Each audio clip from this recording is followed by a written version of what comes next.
अरे मैंने उन्होंने दुख नहीं चले जाते बच्चियां दे मेरी बच्चियां रोंदियां ने सुख सुख तो सगली होइयां पईयां ने मेरी बच्चियां मारी अम्मी असी पकियां मां जानी असी बाहर पक्की ते नहीं हो जाना सानू मौत आ जावे अल्लाह सानू ले आवे ओनू विआही सी ओनू कागज दे तनु कारां फेर मारे ने रोज कुटदा सी रोज मारदा सी चार दिन 10 दिन अंदर तार देंदा सी भुखियां पानिया ओनू आज मंगन वाले हो गए आज साढ़े कोई रोटी नहीं हैगी कि रात रुखा तो सो बच्चियां दे मेरे जवान बच्चियां मैं बाहर नहीं ले आ सकती। अस्सलाम वालेकुम नाज़रीन, मैं हूं कदीर खान और आप देख रहे हैं उर्दू वायरल।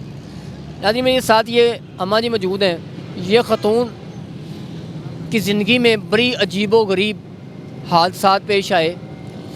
बूढ़ा विहाड़ी की ये रहने वाली थी, कैसे कैसे ठोकरें खाते हुए बूढ़ा विहाड़ी से ये लाहौर पहुँच गई हैं। लाहौर पनाह लेके बैठी हुई हैं। इनकी जान को ख़तरा है, इनकी बच्चियों की जान को ख़तरा है। वजह क्या है इन्हीं की ज़ुबानी जानते हैं। जी अस्सलाम वालेकुम। मारते जान दे मेरी बच्ची नू ओनू विआही सी ओनू कागज दे तनु कारां फेर मारे ने मुविया नू की वजह है ताड़ी बच्ची नू तलाक क्यों दी गई है? क्यों बच्चियां दा मामला है असी मैनू नहीं पता उन्हें मामला के पूरा किया। बंदा नशा करदा सी रोज कुटदा सी रोज मारदा सी चार दिन 10 दिन अंदर तार देंदा सी भुखियां पानिया ओनू मुड़ भी असी नहीं पता जा किया सी आके मस्ती करो देंदे रहे उस खैर सी अल्लाह दी आके चलो धी मस्ती रवे। आज मंगन वाले हो गए आज साढ़े कोई रोटी नहीं हैगी कि रात रुखा तो सो बच्चियां दे मेरे जवान बच्चियां मैं बाहर नहीं ले आ सकती। की वजह बनी है तुसी अपना इलाका छड़ के आ गए हो? ਤੁਹਾਡੇ ਖਾਵਨ बच्ची नू कत्ल करने चाहते सी अजय ताई भी मगर लगे ने इतने ताई भी लगे ने मगर जहाँ पे आपने शादी बच्ची की हुई थी वो आपकी बच्ची को कत्ल करना चाहते हैं। उनके घर में लड़ाई झगड़ा हुआ, तलाक देने के बावजूद भी बच्ची की जान कारां ते फेर मारे ने मेरी बच्ची नू डिक्की नू लगा है उंगल ते। देखें बेहिसी चेक करें, बच्ची को तलाक दे दी। तलाक देने के बाद अपने घर में जब वो आ गई उसके बावजूद भी उनकी दिल को सुकून नहीं हुआ। उन पर फायरिंग की गई, घर में फायरिंग की गई, बच्ची को गोलियां लगी हैं। ज़ख्मी हालत में बच्ची को लेके ये अपना घर वहाँ पे अच्छा खासा ज़िम्मेदार थे, वहाँ पे लाखों रुपए लोगों में बांटने वाले आज खुद लोगों के आगे हाथ फैला रही हैं। आखिरकार इनके खामद भी छोड़ गए हैं। 2 बच्चियाँ, एक ही शादी की, उनको डिवोर्स होगी वो भी इनके पास है। एक बच्ची जवान है जिसकी शादी नहीं कर पाए। यहाँ किराए का मकान लेकर इन्होंने पनाह ली हुई है लाहौर में। अब आप खामद क्यों छड़ के खादमान काम करो मैं बच्चियां जवाना बाहर लेते नहीं जाती। ऐसा बेशरम खामद है जो खुद अपनी बीवी को कह रहा है बच्चियों को बाहर भेजो, उन्हें बोलो कमाओ, कमा के ला के मुझे भी खिलाओ और ख़ुद भी खाओ।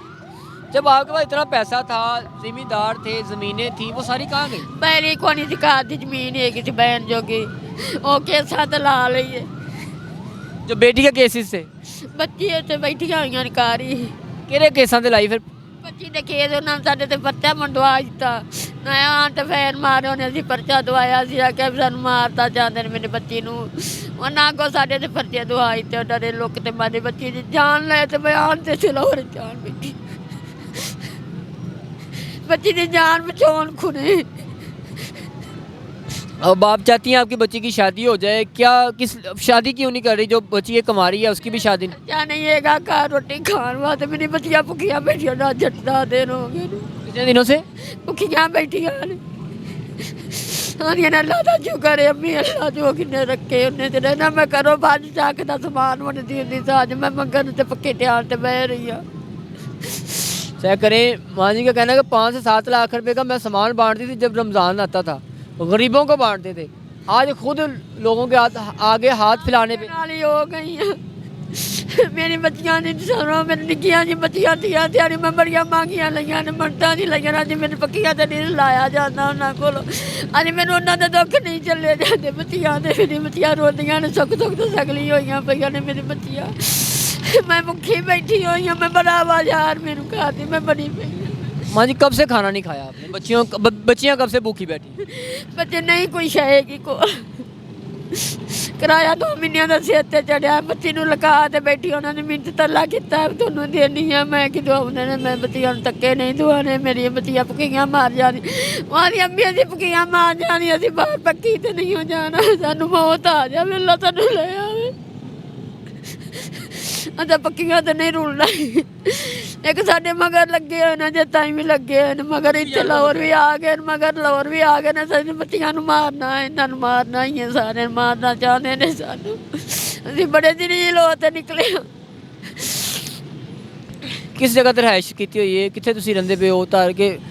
ਅਸੀਂ ਸ਼ੇਖੂਪੁਰੇ ਮਕਾਨ ਲਗਾ ਤੇ ਲੱਕਿਆ ਉੱਤੇ ਲੈ ਤੇ ਬੈਠੇ ਆ, ਕਿਤੇ ਨੂੰ ਪਤਾ ਨਾ ਲੱਗੇ। ਸ਼ੇਖੂਪੁਰੇ ਮਾਂ ਇੱਥੇ ਆਈ ਹਾਂ।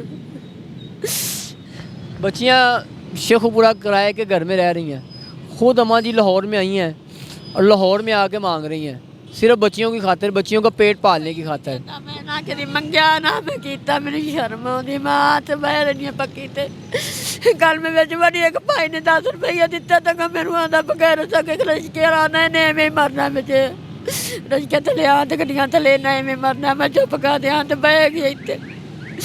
मैं गल्ला शुकर है तेरा, अल्लाह ने बाहर चुकने चाहिए ने। इतना कुछ होने के बावजूद भी अल्लाह ताला का शुक्र अदा किया जा रहा है।